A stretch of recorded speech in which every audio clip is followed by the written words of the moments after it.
everybody. My name is Jennifer Sanders, and I'm a student at the University of Arkansas at Monticello's Master of Arts in Teaching program. This is my major presentation topic, and it is virtual field trips and virtual museums. So today I'm going to kind of show you guys what that is and how you can use it in your classroom. Okay, so what is a virtual field trip, you might be wondering? Well, I kind of wondered the same thing. So I thought it would be a good idea to break the word down. So I went on Merriam-Webster's website and looked up the word virtual. Well, virtual is being on or simulated on a computer or computer network, whereas a field trip is a visit as to a factory, farm, or museum made as by students and a teacher for purposes of first-hand observation. Therefore, a virtual field trip would be a visit made by students and teachers to a place for observation that was done over a computer. And I listed the citations at the bottom. In the article, A Virtual Field Trip into Real Technology Standards, the author quotes the following to define virtual field trips. Virtual field trips are explorations through the web, typically an organized set of links with a particular theme. Some trips simply consist of a list of links on one web page, while other trips use some type of navigator or buttons to move through the tour. In its best implementation, it's a guided and annotated tour of pages on the web that have been selected by educators and arranged in a thread that students can follow from page to page or site to site. And the actual article I found quoted this from another source. So now that we know what virtual field trips are, what's a virtual museum? Well, another article I found, Communicating Art Virtually, Psychological Effects of Technological Affordances in a Virtual Museum. They say, virtual museums use a variety of tools to afford an authentic museum experience to online visitors. Users are not simply exposed to images of all the exhibits, but are now able to navigate through the museum halls and view artworks just as they would when they walk around a physical museum. And I'll show you guys an example of this later. So maybe you're asking yourself, why should I take my students on a virtual field trip? Well, one reason is because they're very cost effective. And many of the sites are free, not all of them, but a lot of them are. Also, traditional field trips can become costly when calculating gas for the buses, meals for the students, and possible lodging if it's a long way away, and admission fees. Also, virtual field trips and virtual museums are very educational, and later on in this presentation, I'll discuss how you can use it in your classroom. With virtual field trips and virtual museums, you can go places that normally you would not be able to go. You can visit space, you can visit things of the past, you can go to different museums that are in different countries. You can go to all kinds of places, and also they're really fun. Okay, so this is a video I found on YouTube that's actually from Google Expeditions, which is a Google virtual field trip source. What it is, it's a promotional video, but I thought it was really cool. We're not really going to talk about Google Expeditions, but the information covering virtual field trips I think is important and applies to all of them. So let's watch.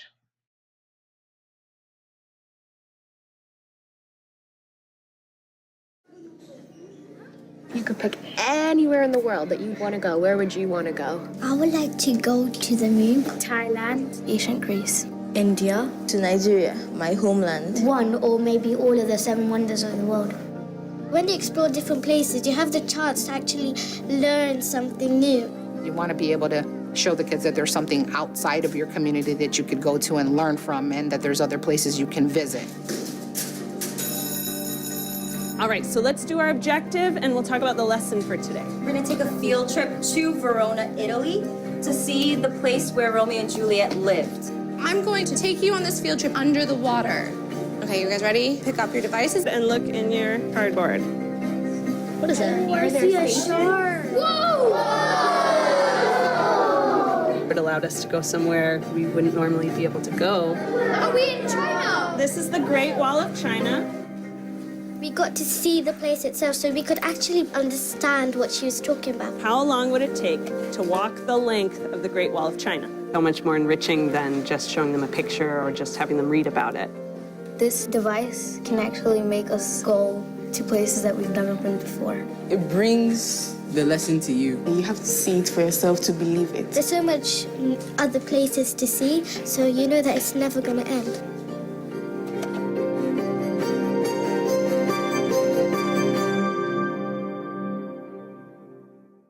As you can see, Google Expeditions actually has virtual reality glasses that the students are able to use, which is really cool. But don't worry, not all virtual field trips require that. Just thought that was a cool video.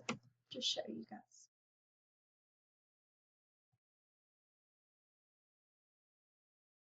So how can this be used in my classroom? Well, virtual field trips and virtual museums can be very educational, and like I said earlier, I'll just be discussing this more in the following slides and giving examples. Also, they provide a way to see what you're discussing in the classroom. The text and information can come to life that your kids are learning about. So, in the following slides, what I'm going to do is tell like the subject and give you some examples of how you can use virtual field trips and virtual museums in your particular subject area. For English, in virtual field trips, students can be taken to places discussed in the literature that you're reading or covering. Like in the video, the Google Expeditions video, the teacher was showing them the places that was discussed in Romeo and Juliet. You know, it can really bring the text to life. And they also can have video conferences with authors of literature. For English virtual museums, students can visit museums that house paintings or artifacts and visualize things that they've read in literature. For math, virtual field trips, students can visit building sites to see how math is required in finding the measurements, you know, for different architectural sites. Virtual museums, students can visit math and science museums when discussing the history of mathematics. Excuse me. Also over here, I took a little screenshot of a website we're going to discuss later. And what this is are different virtual field trips that are just over math. And as you can see, it's everything from Space Day to Pi Day to even careers in the NBA that require the use of math. So that's a pretty cool little link. For science, virtual field trips, students can visit places such as space, or they can travel deep into the ocean and see the marine life. They can have video conferences with scientists, watch animals in their live habitats, and even more. They can visit NASA, or they can visit all kinds of places. Virtual museums, students can visit science museums also. For social studies, virtual field trips, students can visit historical locations and national monuments. For example, you can visit the Statue of Liberty at that website that I've listed. And over here on the side is another screenshot of the website where you can actually take a virtual tour of the Statue of Liberty. So that's pretty cool. For virtual museums, students can visit museums to see actual artifacts from major historical events such as wars and other things.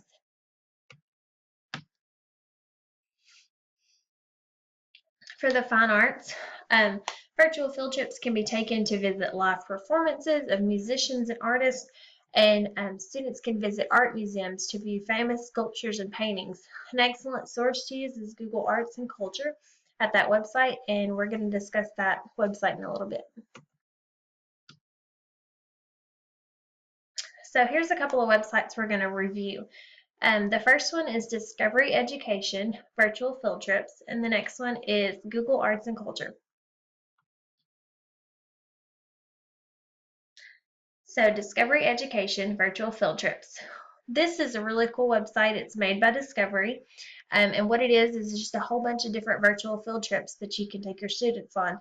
They have a large variety, and something I think is really cool, the field trips are categorized by grades, by subject, or by theme. And these virtual field trips are free. So let's go to this website and I'll show you around a little bit.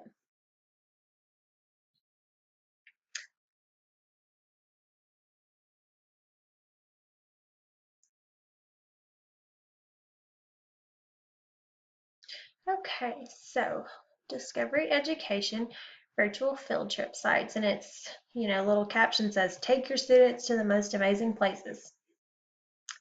So they've got some, excuse me, featured and upcoming visual field trips. And this is what I was talking about. You can explore archived virtual field trips by subject, by grade level, and by theme. So let's say you're a science teacher. So you're going to come to this, you can come to this website and click on science.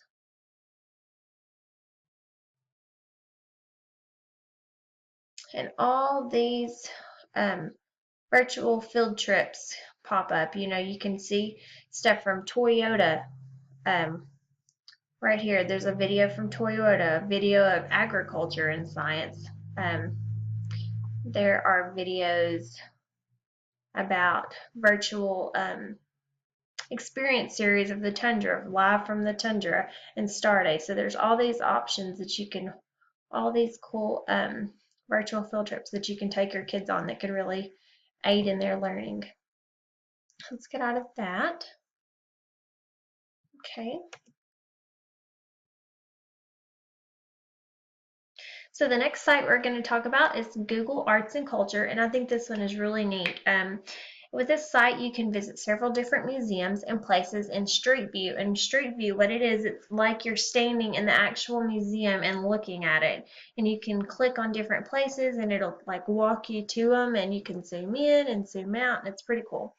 On this site, you can view pieces of art up close. You can search through art and categorize by artist, time, and color. So let's go to this website.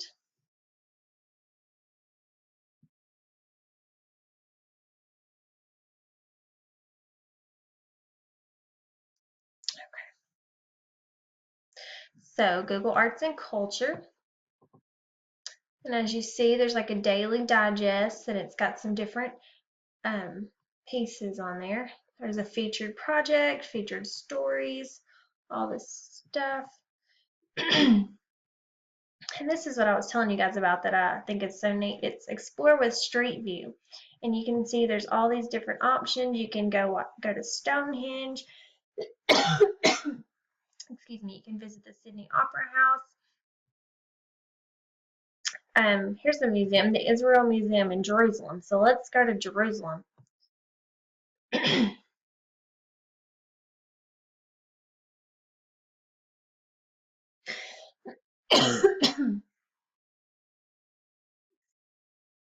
All right, so see, this is what I'm talking to you guys. It's like we're standing in the museum, and you can see all these things. So let's say we want to go look at this robe closer. So you can just go click over there by it, and it'll walk you up to it. And it is a really cool picture, and you can see really close. You can even get closer than that. It's just like you're really there. You can walk up to it.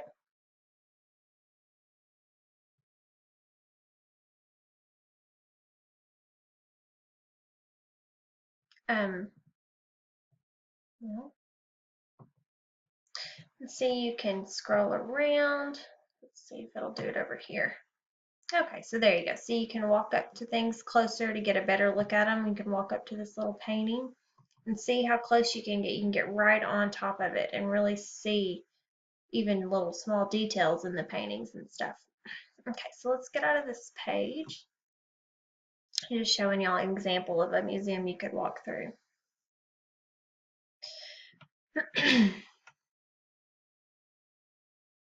Okay, and here's my reflection, and what it discussed is just how I can use this information for my own personal classroom.